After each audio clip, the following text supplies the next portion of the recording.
grand leader, avant sa mort, disait, je ne connaissais pas le but de la vie. Un autre grand leader disait à ses disciples, cherche la vérité.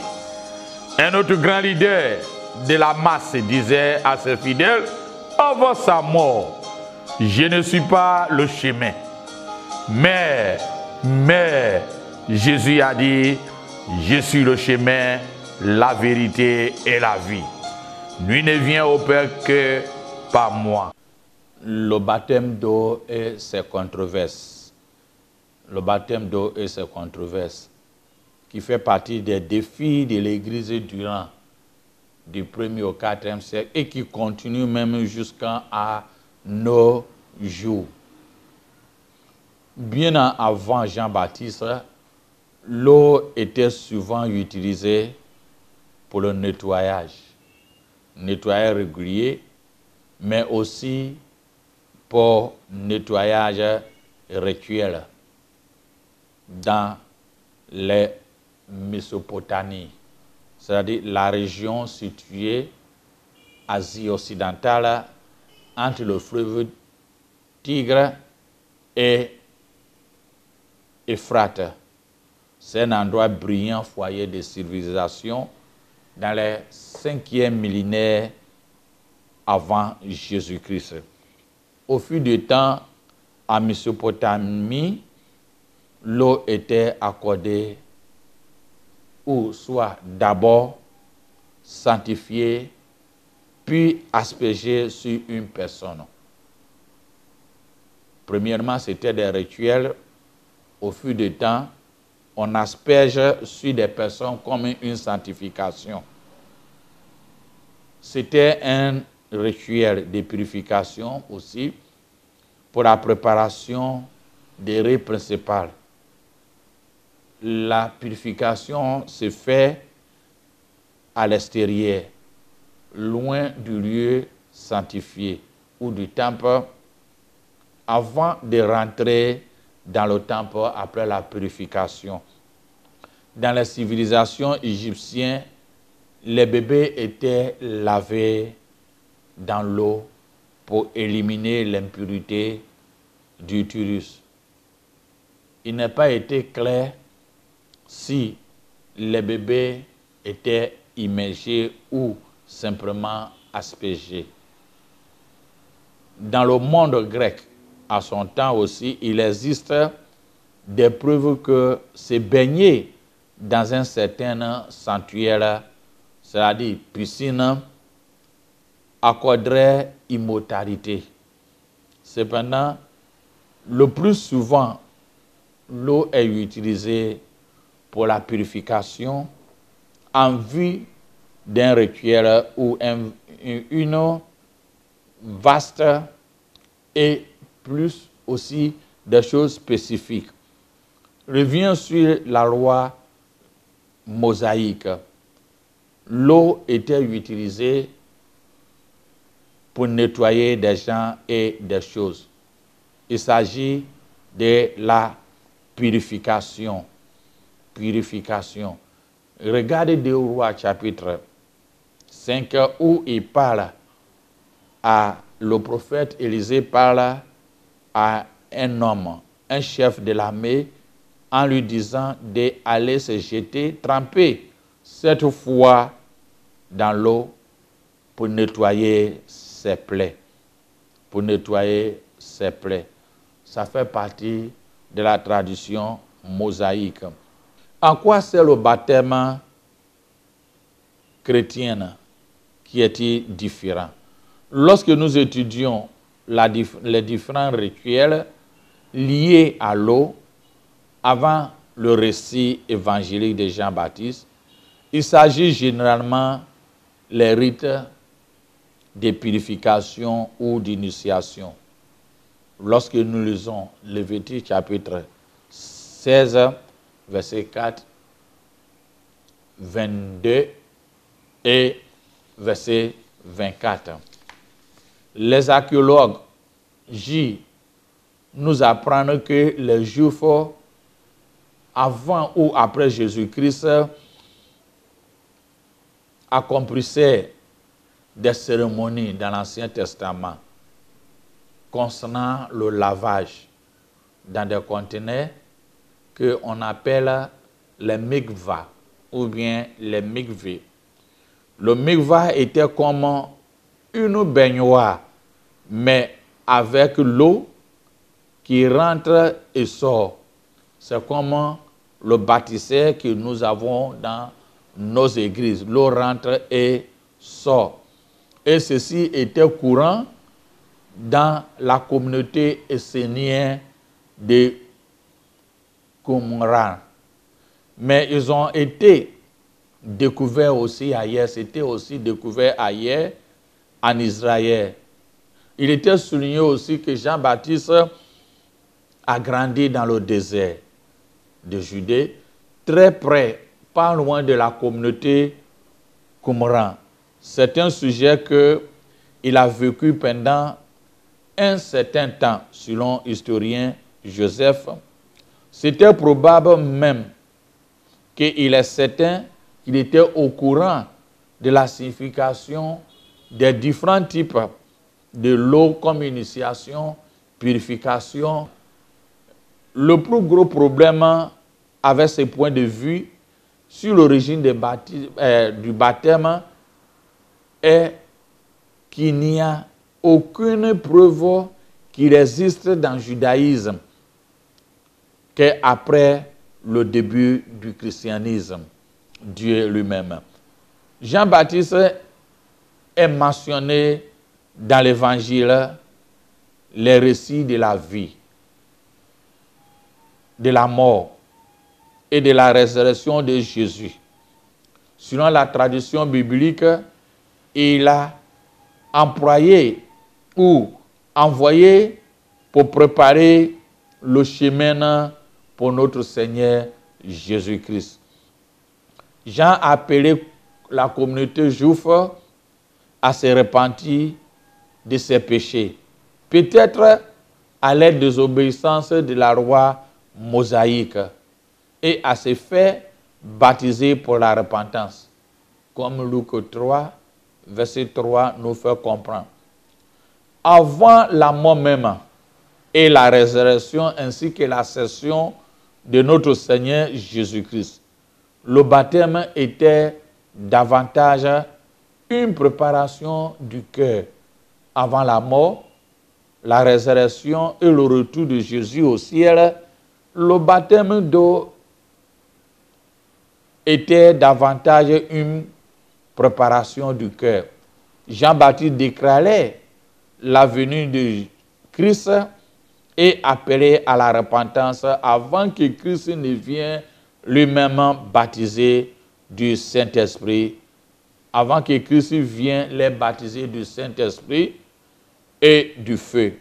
Ce n'était pas une purification ou une initiation, mais c'était des signes extérieurs d'une décision personnelle. Cependant, le baptême n'était pas une sorte de rituel ou de rite obligatoire pour les apôtres de Jésus, lorsque Jésus les appelait littéralement à le suivre. Mais le baptême avait eu une signification très particulière à une certaine époque. Il vient du mot grec, le mot baptême vient du mot grec baptisma ou baptismos ou baptisme, qui signifie plonger ou immerger. Lorsque Jean-Baptiste a commencé à appeler des gens à se repentir, à se faire baptiser, il n'y avait aucune confusion concernant quant à la signification du baptême. Selon les récits évangéliques, en particulier l'évangile selon Matthieu, Jésus a dit à ses disciples, allez et faites de toutes les nations ses disciples, les baptiser au nom du Père, du Fils et du Saint-Esprit, selon Matthieu 28, verset 19. C'est pourquoi le baptême d'eau est devenu un élément central de la foi chrétienne. Plus tard, dans les années 1600 ans après Jésus-Christ, qui est notre ère, cette institution est appelée la Grande Commission par le côté protestant, c'est-à-dire l'église anglicane, évangélique, baptiste, calviniste, conformiste, congréganiste, Assemblée de Dieu, l'Église de Dieu, etc. En un mot, ceux qui ne connaissent pas toutes ces dénominations qui ne connaissent pas l'autorité du pape comme le chef suprême de l'Église. Après la mort de notre Seigneur Jésus-Christ, après la vie et la mort de notre Seigneur Jésus-Christ, le baptême a pris un autre rôle très tenu spécifique, a pris un rôle plus spécifique. Dans la lettre de Paul adressée aux Romains, il explique le baptême comme le rite lequel un chrétien participe la mort et la résurrection de Seigneur Jésus-Christ. Je répète, ce n'était pas une purification ni une initiation, mais un rite central en soi. C'est le seul rite mentionné dans la Grande Commission. Romains chapitre 6, versets 3 à 4 dit ceci.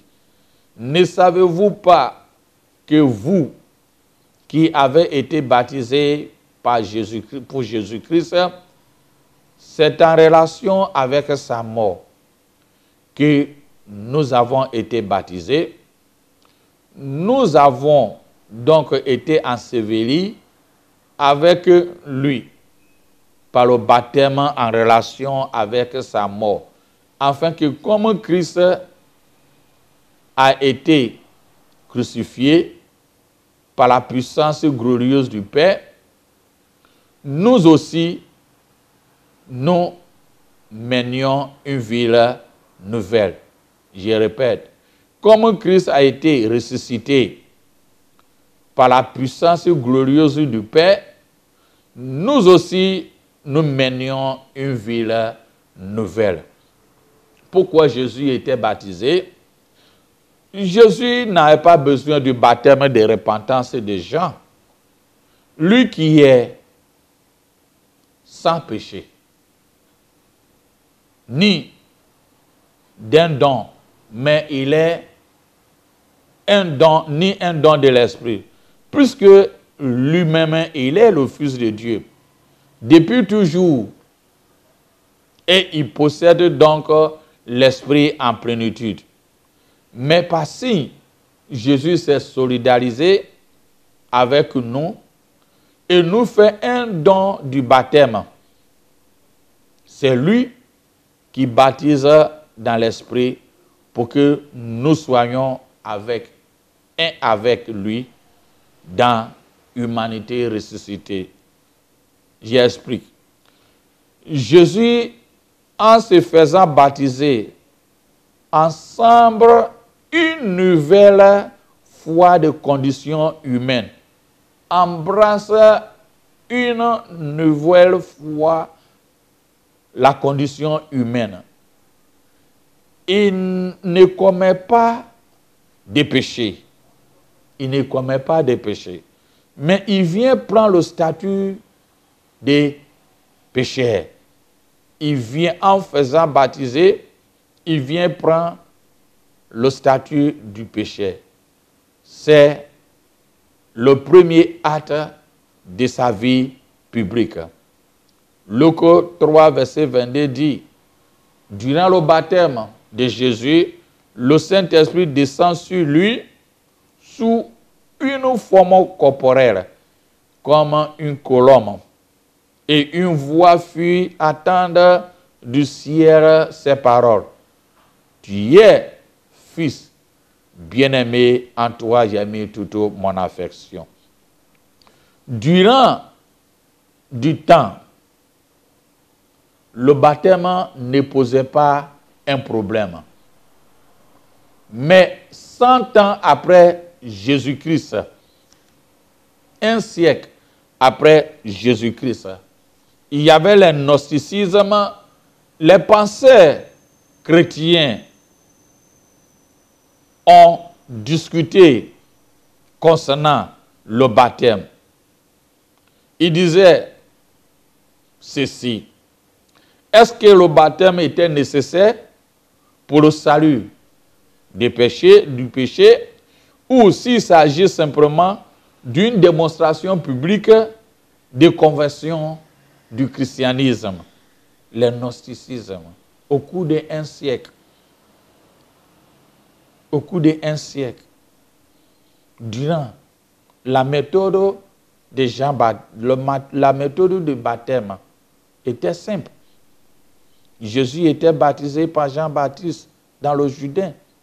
Par conséquent, l'immersion dans l'eau courante était généralement acceptée.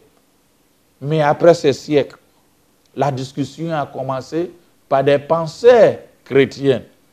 Est-ce que c'est très important que le baptême est important pour le salut du péché, ou simplement une démonstration publique de conversion du christianisme?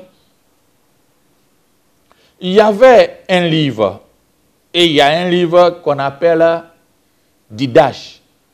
C'est un document du christianisme primitif, datant en 65 de notre ère, disait ceci: le rythme des baptêmes a évolué. L'immersion était principalement le moyen de baptiser, si possible. Si ce n'est pas possible, l'eau peut être versée 3 fois sur la tête au nom du Père et du Fils et du Saint-Esprit. À cette époque, les dirigeants de l'Église avaient institué des préparations rituelles telles que le jeûne. Mais immersion, mais durant, au fil du temps, ils ont modifié en nous fait comprendre que le baptême est comme une initiation. Baptême d'eau est une initiation, selon les pensées chrétiens, les gnostiques. Au IIe siècle, il y avait un autre groupe où on l'appelle le mitraïsme. Mitraïsme ont évolué durant 1 siècle à 2 siècles et qui considèrent le baptême comme baptême d'eau comme une purification. Le mitraïsme était une religion qui adorait un dieu appelé Mitra. C'est un dieu égyptien qui est emporté à Rome. Durant l'Empire romain, on l'adorait. Donc les disciples, le mitraïsme disaient le baptême d'eau est une purification. Ils creusaient des fontaines, comme des bâtisseurs nous avons, ou des piscines, et fait purifier les membres des adeptes. Mais durant ces périodes, les chrétiens n'étaient pas aussi nombreux. Le gnosticisme avait les pensées d'initiation, étaient là. Et le mitraïsme aussi adoptait le système de purification qui était là. Mais avec cette controverse et divergence qui était existée durant au IIe siècle, les praticiens du mitraïsme étaient dans le même domaine que l'Église en pleine croissance. Ils évoluaient et la chrétienté aussi évoluait et rendra influent de l'un sur l'autre pleinement possible. C'est-à-dire les deux évoluaient parallèlement. le père de l'Église, Saint Augustin, dans son livre « Le péché originel », a dit, si être humain sur cette terre est né avec le péché du premier homme Adam, qu'il appelle péché originel, en ce sens, même les nourrissons et les nouveaux-nés étaient des pécheurs. Et il a donné un enseignement en disant, le baptême des enfants a été possible. Et c'est possible. Ceux qui croient que le baptême est une condition en espérant sauver les âmes des enfants en les baptisant plus tôt. Saint Augustin disait, les enfants meurent avant le 5e anniversaire. Parce que durant les périodes, la mortalité des enfants est énorme. Donc pourquoi ne pas les faire baptiser pour qu'ils reçoivent le salut avant les morts? Et durant ce temps, s'adopter jusqu'au jour d'aujourd'hui.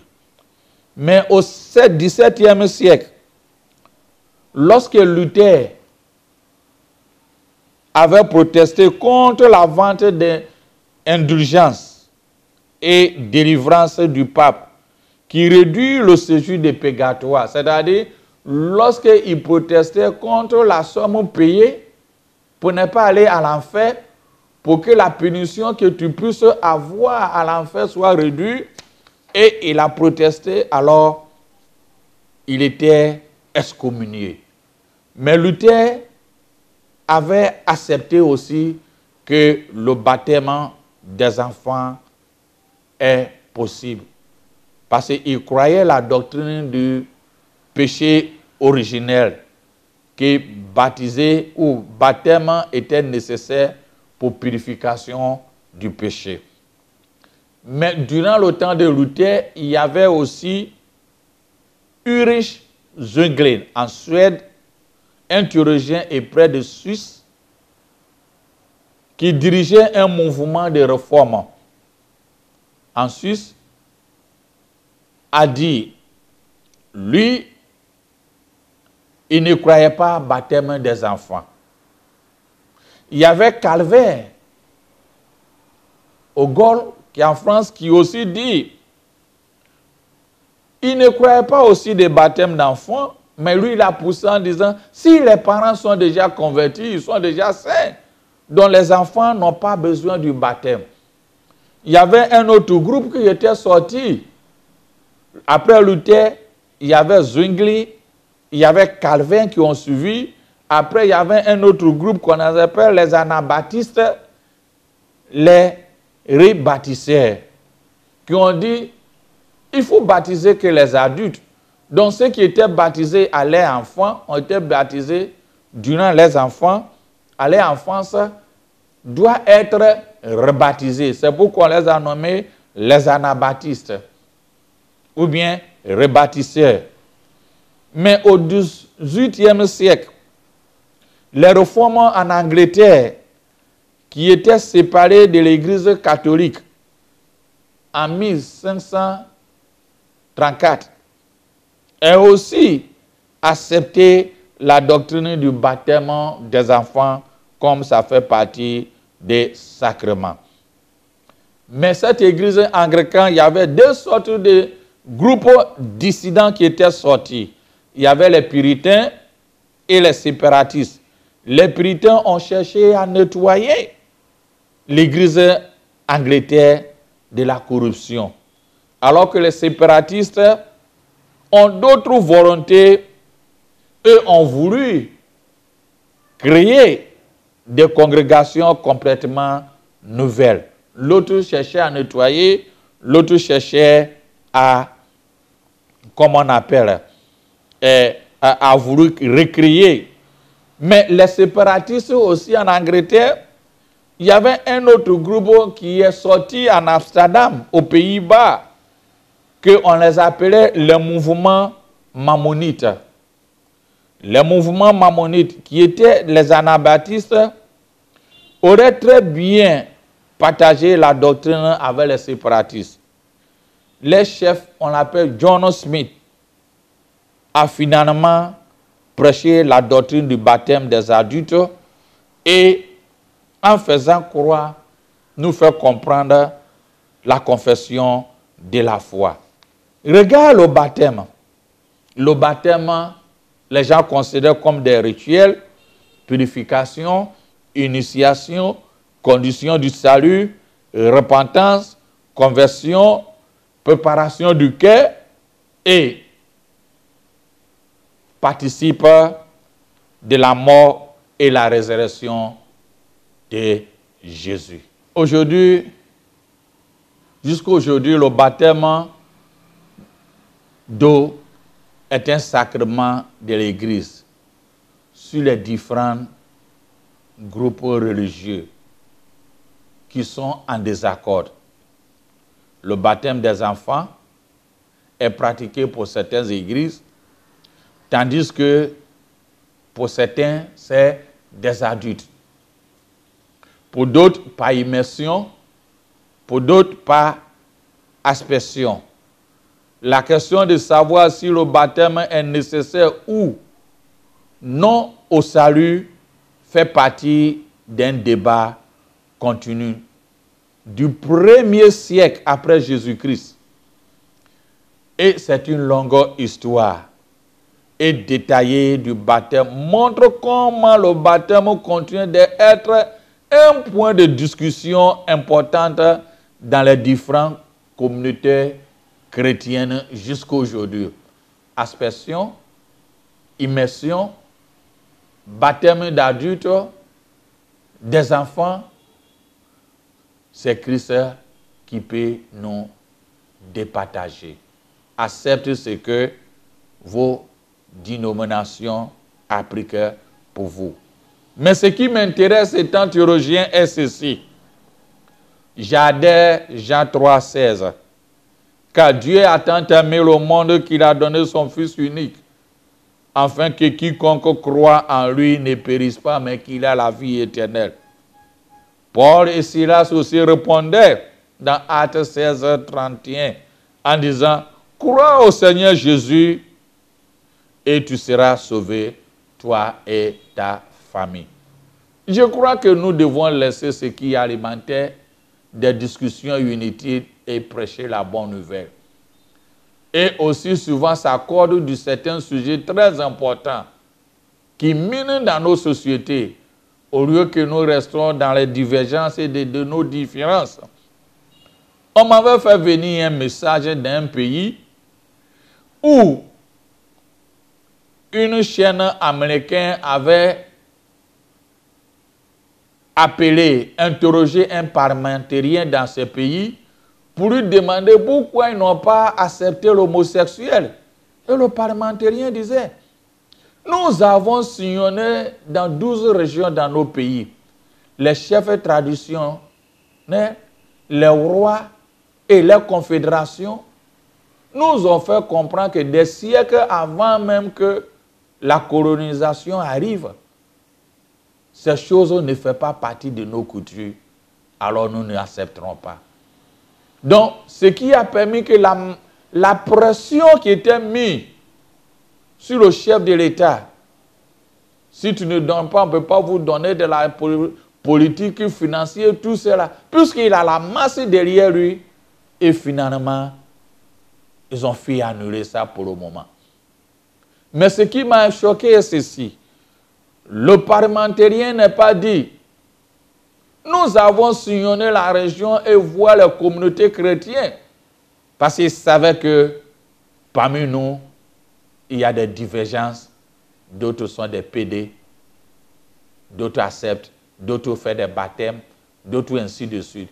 Un grand leader, avant sa mort, disait, je ne connaissais pas le but de la vie. Un autre grand leader disait à ses disciples, cherche la vérité. Un autre grand leader de la masse disait à ses fidèles, avant sa mort, je ne suis pas le chemin. Mais Jésus a dit, je suis le chemin, la vérité et la vie. Nul ne vient au Père que par moi.